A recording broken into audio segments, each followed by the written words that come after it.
রাষ্ট্রপতি চুপ্পু এখানে নামাজ পড়তেছে, আমার তো আর কি খটকা লাগতেছে যে আমার নামাজটা আসলে হবে কিনা আর কি। এরপরেও আর কি ঈদগাহে যেহেতু আরো অনেক বড় বড় আলেমও আসতেছেন, তো সেই জায়গা থেকেই আসলে মূলত নামাজ পড়তে আসা। কিন্তু এর মতো একজন খুনি, যারা সরাসরি জুলাইয়ে গণহত্যার পক্ষে মত উৎপাদন করেছে এবং সরাসরি এই হত্যাকাণ্ডকে তাদের মাধ্যমে বাস্তবায়িত হয়েছে, সেই জন্য একজন খুনিকে নিয়ে প্রধানমন্ত্রী নামাজ পড়ছেন, এটা আসলে আমাদের জন্য ভীষণ লজ্জার। তারপরেও আমাদেরকে আসলে এই বিষয়গুলো মেনে নিতে হচ্ছে।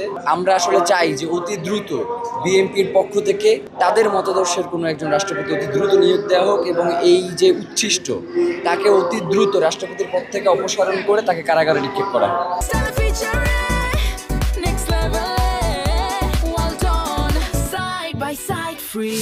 প্রথমত আমি এর আগে কখনোই জাতীয় ঈদগাহে ঈদের নামাজ পড়িনি। আমি মূলত আমার বাবা মায়ের সাথেই গ্রামে মসজিদে ঈদের নামাজ আদায় করেছি। তো গত বছর শহীদ ওসমান হাদি এই ঈদগাতে নামাজ পড়েছিলেন আর কি।